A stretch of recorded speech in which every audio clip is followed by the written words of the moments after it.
जय हिंद। Welcome to CVT concept minds. तो बच्चों, हमने बहुत सारी चीज़ें अभी पढ़ ली हैं पीवाईक्यू सीरीज में, पर आज हम देखने वाले हैं श्रीलंका की जो सिविल वॉर थी, इसमें यूएसए और यूएसएसआर का किस तरह से रोल था और वहाँ पे इंडिया का क्या रोल था। ये कहानी बहुत थोड़े लोगों को पता है और बिकॉज ऑफ इंडियन गवर्नमेंट ये ज़्यादा चीज़ें हम पब्लिक डोमेन में लाते भी नहीं हैं। तो यहाँ जो छुपी हुई कुछ कॉन्फिडेंशियल चीज़ें हैं जो नंगी आंखों से दिखाई नहीं देते, प्रत्यक्ष रूप से दिखाई नहीं देते, उसके बारे में हम डिस्कस करेंगे। देखो, सबसे पहले अगर इसके टाइमलाइन की बात करें तो ये 1983 से लेकर के 2009 तक जो चला सिविल वॉर था श्रीलंका का। और इसके बारे में अगर फाइनल रिपोर्ट अगर हम देखें तो यहाँ पे 80,000 से 1 लाख लोगों की डेथ का यहाँ पे हमें पता चलता है। ठीक है। अच्छा, इस चीज़ को हम डिस्कस क्यों कर रहे हैं? तो कंटेम्प्रेरी वर्ल्ड की जो सिचुएशन है, इंडिया की अलायंस जो है यूएसएसआर के साथ, इसके बारे में समझने की एक छोटी सी कोशिश करेंगे हम कि ये इंडिया और यूएसए यानी यूएसएसआर जो है उस टाइम पे और अभी रशिया, इसकी दोस्ती इतनी गहरी क्यों है और कैसे है। इसके बारे में समझने के लिए सबसे पहले मैं आज चाहता हूँ कि अगर आपको याद हो, इंडिया और यूएसएसआर के बीच में 1971 में एक 20 वर्षीय मैत्री संधि हुई थी। और 1971 जो है ये वही साल है बच्चों जब इंडिया ने बांग्लादेश पे यानी ईस्टर्न पाकिस्तान पे अटैक करके बांग्लादेश का निर्माण किया।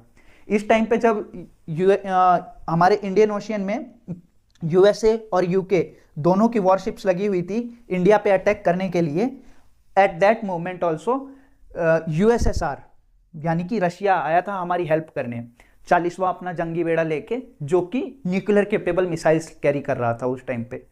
तो अगर हम इस परिप्रेक्ष्य से देखें तो श्रीलंका की सिविल वॉर की कुछ कहानी मैं आपको बयां करना चाहता हूं।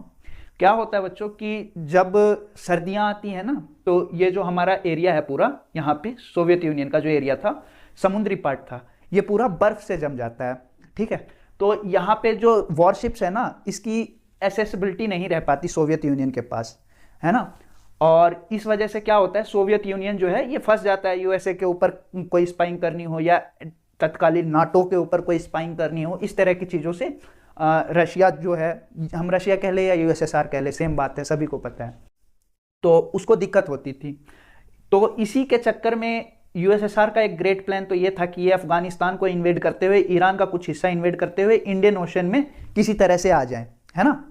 यहाँ पे मैप में हो सकता है थोड़ा आपको ब्लर दिखे चीज़ें, बट आप समझने पे थोड़ा फोकस करो, तो अगर आपने मैप विजुअलाइज किया तो आपको समझ में आ जाएंगी ये चीज़ें, है ना। तो एक तो इनका ये प्लान था। दूसरा प्लान ये था कि ये चाइना भी इनके इन्फ्लुएंस में था, ऑल्दो चाइना उतनी हेल्प नहीं कर रहा था यूएसएसआर की कि ये जाके डायरेक्ट यहाँ पे यूएसए पे स्पाइंग करें एंड ऑल। और यहाँ पे हम जितनी भी ये ब्लू कंट्रीज देख रहे हैं, ये पूरा डायरेक्ट इन्फ्लुएंस था इस पे यूएसए का। हम जानते हैं कि जब कोल्ड वॉर चल रही थी तो उस टाइम पे जो अलाइड नेशंस बनाने की बात हो रही थी, मतलब अपने पिछलग्गू देश बनाने की बात हो रही थी, इस चीज़ पे बहुत फोकस किया जा रहा था। यूएसए चाहता था कि ज़्यादातर देश हमारे को मान ले, मतलब अपना लीडर मान ले। यूएसएसआर सेम चीज़ चाहता था। तो इस टाइम पे क्या हुआ, जो ज़्यादातर देश थे, और इसी टाइम पे इंडिया ने 1962 में एक नैम मूवमेंट स्टार्ट किया था, नॉन अलाइड मूवमेंट। तो उसमें लगे हुए देश थे जो किसी के साथ नहीं थे, है ना। तो India was one of that, no doubt. India ने नैम को सपोर्ट किया था, नैम को फॉर्म भी करने में इंडिया का काफ़ी क्रूशियल रोल रहा था। लेकिन हम वापसी अगर इस पे आए तो ये एरिया पूरा फ्रीज हो गया मान के चलो, तो यहाँ से इसकी शिप की एसेसिबिलिटी, वॉरशिप्स की एसेसिबिलिटी नहीं थी।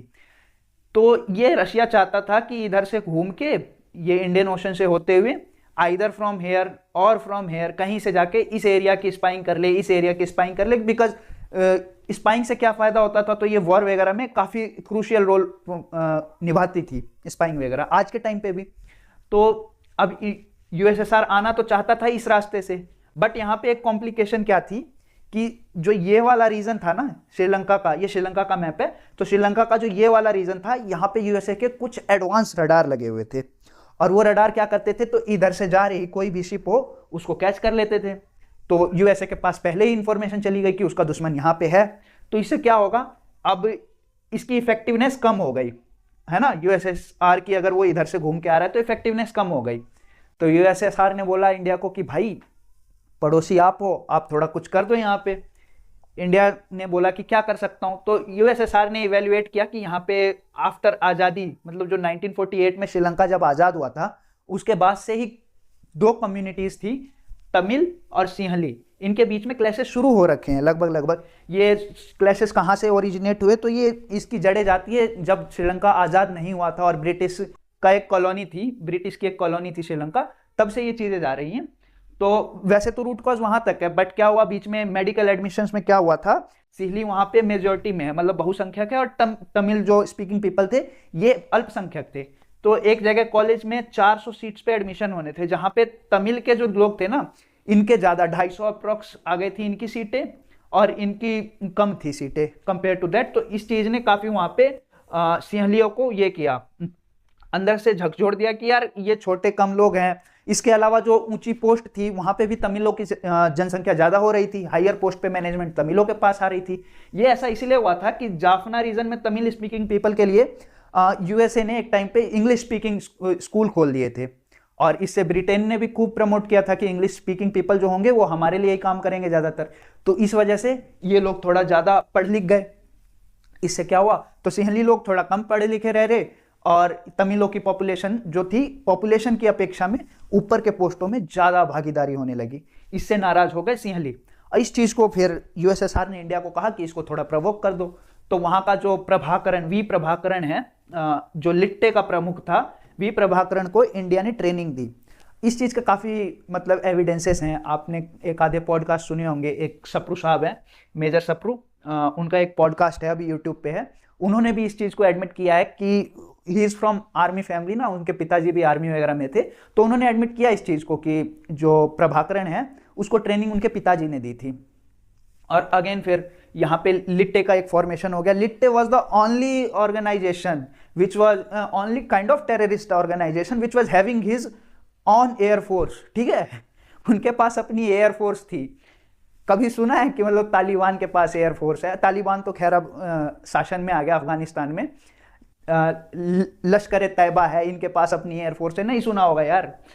हालांकि पाकिस्तान की army is also kind of terrorist organisation, उनको तो घोषित कर देना चाहिए, बिकॉज अपने लोगों के ही ऊपर वो गोली चला रहे हैं बलूचिस्तान रीजन वगैरह में।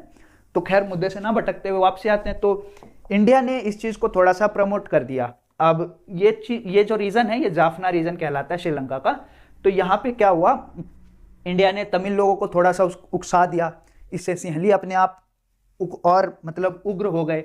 इसके बाद फिर ये धीरे धीरे धीरे धीरे ये मैप फैलता फैलता फैलता फैलता अपने एंड पॉइंट पे आ गया।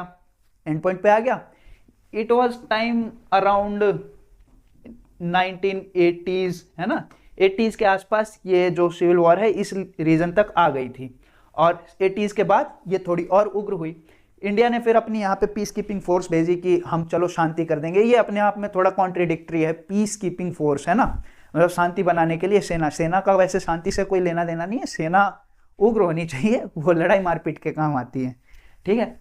खैर उसको छोड़ते हैं बाद में। अच्छा, लिट्टे ही एक इकलौती ऐसी ऑर्गेनाइजेशन थी जिसने सुसाइडल बॉम्बिंग जो है ना, इसको शुरू किया था। इससे पहले दुनिया में एक कॉन्सेप्ट नहीं था कि आदमी अपने अंदर बॉम्ब लगा के जा रहा है और खुद को फोड़ ले रहा है जिससे आसपास के लोगों का भी नुकसान हो। तो ये मतलब हालांकि उधर से पाकिस्तान की तरफ से इसका प्रयोग अब बहुत ज़्यादा होने लगा, पर शुरुआत लिट्टे से हुई थी। यहाँ पे क्या हुआ, धीरे धीरे फिर ये जो थे तमिलियंस आए और इन्होंने अपना ऑब्जेक्टिव, मेजर ऑब्जेक्टिव क्या था, जो कि बहुत कुछ लोगों को पता होगा, थोड़े से लोगों को, सबको थोड़ी बता देंगे कि भाई वहाँ जाके रडार तोड़ने हैं। तो यहाँ के उन्होंने रडार वगैरह तोड़ा। इंडिया ने अपना एक जो वादा था यूएसएसआर को वो निभा दिया। क्या वादा था कि भैया हम अभी 1971 में मुश्किल में है, हमारी आज हेल्प कर दो, further we will help you जब आपको नीड होगी। तो यूएसएसआर ने इसको याद करा कि हाँ भाई कर दो, ये चीज़ कर दो हमारे लिए। तो इंडिया ने काफ़ी मतलब अच्छे तरीके से ये प्लान करके इसको किया। और एक चीज़ और, इसको मैं थोड़ा सा अगर माओवाद के साथ कनेक्ट करूँ ना, तो इंडिया ने अगर यहाँ पे रायता फैलाया था, तो इंडिया ने अपनी पीस कीपिंग फोर्स भेज के यार श्रीलंका में पीस कीपिंग फोर्स भेज के उसको कंट्रोल करके फिर ख़त्म भी करने की पूरी कोशिश की, जो कि लास्ट में मतलब 2009 के समथिंग ये ख़त्म भी हुआ सिविल वॉर। और ये सिविल वॉर ख़त्म करने के पीछे इंडिया का काफ़ी रोल भी रहा। लेकिन माओवाद जो था, जो इंडिया में फैला, जो चाइना के रास्ते इंडिया आया था, ठीक है बच्चों, ये चाइना के रास्ते इंडिया आया था माओवाद। और ये माओवाद को चाइना ने कभी कंट्रोल ही नहीं किया। मान के चलो इंडिया का मैप है काइंड ऑफ, इधर चाइना है, सबको पता है। तो चाइना ने माओवाद को भेजा कहाँ से, तो माओवाद का रूट मैप अगर मैं बताऊं तो चाइना से होते हुए नेपाल आया पहले, नेपाल से फिर ये बंगाल गया, बंगाल में एक नक्सलवाड़ी जगह है, वहां से ही माओवाद को थोड़ा ज्यादा प्रमोशन मिला, वहां के यूथ जो थी वो ज्यादा मतलब इन्फ्लुएंस हो गई थी उस विचारधारा से पर्टिकुलर। तो ये नेपाल में जो डिस्टर्बेंस क्रिएट करी, सिविल वॉर की चीजें क्रिएट करी, इसके पीछे भी यूएसए का हाथ और यूएसएसआर का हाथ है, ये मैं किसी और वीडियो में बता दूंगा आपको। फिर ये माओवाद नक्सलवाड़ी वाली जगह से ये फैलते फैलते फैलते फैलते हम जो रेड जोन वगैरह देखते हैं आजकल, छत्तीसगढ़ है, महाराष्ट्र का है, एमपी का रीजन है, इस पूरे एरिया में ये माओवाद फैल गया था, बहुत बुरी तरह से फैल गया था। और अभी एक ऑपरेशन के तहत इंडिया की जो पैरामिलिट्री फोर्सेज है, इन्होंने टारगेट रखा है कि मार्च 2026 से पहले ये पूरे माओवाद को, ये नक्सलिज्म को खत्म कर देंगे। माओ एक विचारधारा है जो माओ जेडोंग की विचारधारा थी, और उसी का एक उग्र रूप, ज्यादा उग्र रूप जो है वो नक्सलवाद है, जो नक्सलवाड़ी जगह है वेस्ट बंगाल में, वहां से उदय हुआ था। तो मैं जो बता रहा था कि ये चीज तो हमने ऑब्जेक्टिव, इन्होंने ट्रूप्स जो थी इन्होंने पा लिया, पर जब इनको रियलाइज हो गया ना श्रीलंका वालों को कि यार इंडिया खेल गया है यहाँ पे हमारे साथ, क्या खेल गया है, तो उसने यूएसएसआर का ऑब्जेक्टिव लिया था, उसने कंप्लीट कर दिया, हमको लड़ाई में धकेल दिया। लिट्टे को ये चीज रियलाइज हो गई क्योंकि ट्रेनिंग प्रभाकरण की किसने कराई थी, इंडिया ने कराई थी, और अभी उसी के पीछे हमने अपने सैनिक छोड़े हुए हैं कि मारो भाई इसको पकड़ के। तो लिट्टे की भी नाराजगी थी, इसीलिए उन्होंने क्या किया, 1990s में जो हमारे तत्कालीन प्रधानमंत्री जी थे श्री राजीव गांधी, उनको सुसाइड बॉम्ब में खत्म कर दिया, उनकी हत्या कर दी। ठीक है, तो यहां तक आती है ये चीजें। इसके बाद फिर रिलेशंस थोड़े सुधारे गए डिप्लोमेटिक टॉक्स के माध्यम से। तो ये मैं बताना चाहता था बस आपको कि श्रीलंका की जो सिविल वॉर थी, श्रीलंका की सिविल वॉर थी, इसमें कोल्ड वॉर का क्या रोल था। ठीक है, कोल्ड वॉर का रोल ऐसे इंटरलिंक करके अगर हम देखें तो समझ में आ जाता है हमको। ठीक है बच्चों, तो इस वीडियो के लिए इतना ही। इंटरनेशनल अफेयर्स के रिगार्डिंग अगर इस तरह के और भी वीडियोज आप चाहते हो तो कमेंट में बताना। अफगानिस्तान वॉर की है, फिर माओवाद की वीडियोस हैं, वियतनाम वॉर है ना, साउथ कोरिया की वॉर है, इन सब के रिगार्डिंग मैं और भी अच्छे से कहानी के माध्यम से ट्राई करूंगा आगे से कि आपको अच्छे से एक्सप्लेन करूं। आज की वीडियो में बस इतना ही, मिलते हैं नेक्स्ट वीडियो में, तब तक के लिए जय हिंद।